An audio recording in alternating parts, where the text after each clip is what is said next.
నేను చాలా సందర్భాల్లో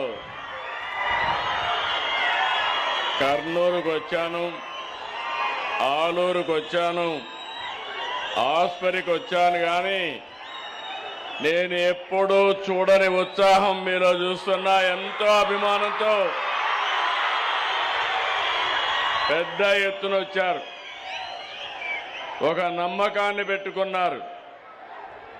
అలాంటి ఆలూరు నియోజకవర్గంలో ఉండే ప్రజలందరికీ మరొక్కసారి మనస్ఫూర్తిగా నమస్కారాలు, అభినందనలు, శుభాభినందనలు.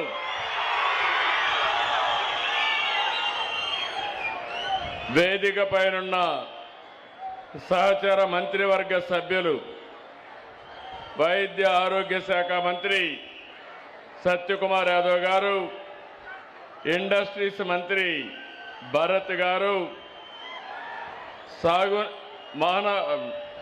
సాగునీటి వనరుల శాఖ మంత్రి నిమ్మల రామానాయుడు గారు, గౌరవ పార్లమెంట్ సభ్యుడు నాగరాజు గారు, జ్యోతి గారు,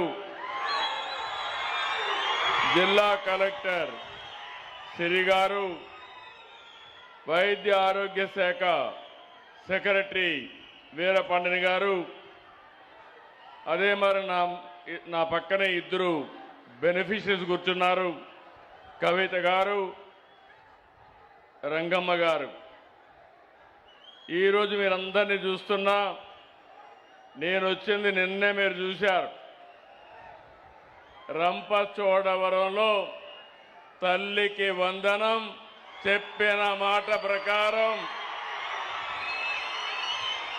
అందజేయడమే కాకుండా మెగా పీటీఎం ఈరోజు మీరు చూసి ఒక చరిత్ర.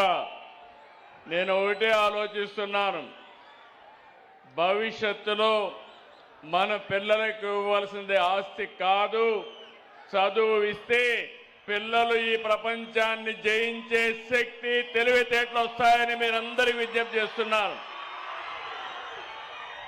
అందుకే నేను వచ్చినప్పటి నుంచి చూస్తున్న మా పిల్లలు ఎంత హుషారుగా ఉన్నారంటే, నిన్ననే నా వల్ల మా అమ్మ అకౌంట్కి డబ్బులు పడిందని మా పిల్లలు వచ్చి నాకు సంఘీభావాన్ని తెలియజేస్తున్నారు.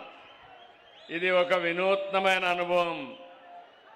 ఈరోజు నేను ఇక్కడికి వచ్చింది మీ అందరి ఆరోగ్యం కాపాడడానికి వచ్చాను. ఇప్పుడే మా మంత్రి గారు చెప్పారు, ఆ కార్యక్రమం చూస్తే సంజీవని. నేను ఎన్నో సందర్భాల్లో మీకు ఒక మాట చెప్పాను. మామూలుగా చీఫ్ మినిస్టర్ అంటే సెక్రటరియట్లో కూర్చుంటారు. నేను కామన్ మ్యాన్ని, ప్రజలతోనే ఉంటాను.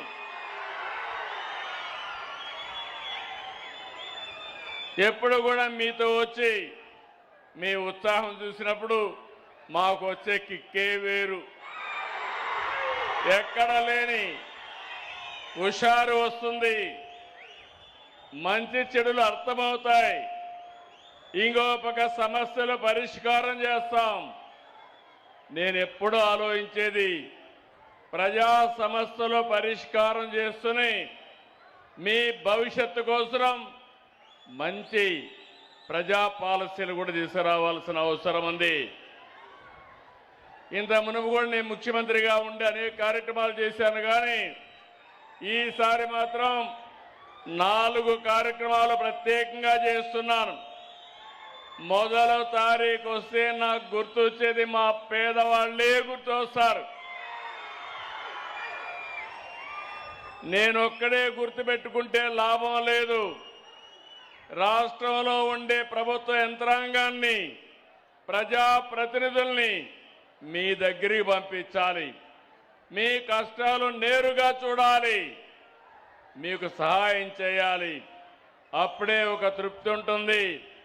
అందుకే మొదటి తారీఖున అందరూ కూడా మీ తలుపు తట్టి మీకు గుడ్ మార్నింగ్ చెప్పి మీ చేతుల్లో డబ్బులు పెట్టి మీకు దండం పెట్టి వస్తున్నారు. అవునా కాదా అని అడుగుతున్నా మిమ్మల్ని. ఆ నెలంతా మీరు ఆనందంగా ఉంటారు. ఎందుకంటే మొదటి తారీఖు డబ్బులు వస్తే చిన్న చిన్న కార్యక్రమాలన్నీ సుజావుగా జరిగిపోతాయి.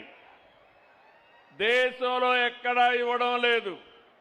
4,000, 6,000, 10,000 అవసరాన్ని బట్టి మంచానికే పరిమితమైతే 15,000 ఇచ్చే ఏకైక మానవత్వం ఉన్న ప్రభుత్వం ఎన్డీఏ ప్రభుత్వం. ఏదో ఒక పింఛన్లు ఇస్తేనే సరిపోదు. ఈరోజు ప్రభుత్వాన్ని మీరు చూడండి. మొన్న జూన్లో అన్నదాత సుఖీభవ ప్రతి రైతుకు 20,000 ఇస్తా అన్నాం. ఇచ్చిన మాట నిలబెట్టుకున్న ప్రభుత్వం ఈ ప్రభుత్వం. అవునంటే గట్టిగా చెప్పండి అవునని. ఇంకొక పక్కన నిన్నే తల్లికి వందనం ఇచ్చాం. మా ఆడబిడ్డలకి ఇప్పుడే మా సత్యకుమార్ గారు చెప్పారు, ఎక్కడికి పోవాలన్నా ఎవరి అనుమతి అవసరం లేదు. మీరు ఎక్కడికి ఇష్టం వచ్చిన ప్రదేశానికి పోయి మళ్ళీ ఇంటికి సేఫ్గా వచ్చే అవకాశం కల్పించాం. నాకు అన్ని కార్యక్రమాలంటే బస్సులన్నీ కిటకిటలాడుతున్నాయి, ఫుల్గా పోతున్నాయి. ఒకప్పుడు ఖాళీగా పోయే బస్సులు ఇప్పుడు ఫుల్గా తిరిగే పరిస్థితి వచ్చింది. బస్సులు కూడా కలర్ఫుల్గా ఉన్నాయి. మగవాళ్ళ కంటే ఆడబిడ్డలే ఎక్కువ ప్రయాణం చేస్తున్నారు. ఇదొక శుభ ప్రారంభం. ఇంకో పక్క వంట చేసుకోవడం కూడా కష్టం లేదు మీకు. ఒకప్పుడు గ్యాస్ నేనే ఇచ్చాను, సిలిండర్లు ఇచ్చాను. 3 సిలిండర్లు ఉచితంగా ఇస్తున్నా. రేపు రాబోయే రోజుల్లో మీ ఇంటి పైన మీరు సోలార్ పెట్టుకొని పైన కరెంటు, కిందన ఏసీ కావాలంటే ఏసీ కూడా పెట్టుకునే ఏర్పాటు వస్తుంది.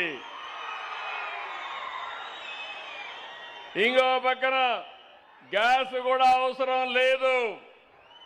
స్టవ్ పెట్టుకుంటే పైన సోలార్ ఉంటుంది, కిందన వంట చేసుకుని ఆనందంగా ఉంటారు. తొందరలోనే గ్యాస్కి మీకు ఇచ్చే సబ్సిడీ కూడా లింక్ పెట్టను. 4 నెలలు ఒక గ్యాస్ సిలిండర్ మొత్తాన్ని మీ అకౌంట్లో వేసే బాధ్యత మేము తీసుకుంటామని మరొకసారి మా ఆడబిడ్డలకు విజ్ఞప్తి చేస్తున్నాను. దీనివల్ల మీకు ఇంకొక కాస్త డబ్బులు కూడా ఆదా అయ్యే పరిస్థితి వస్తుంది. నేను ఒకటే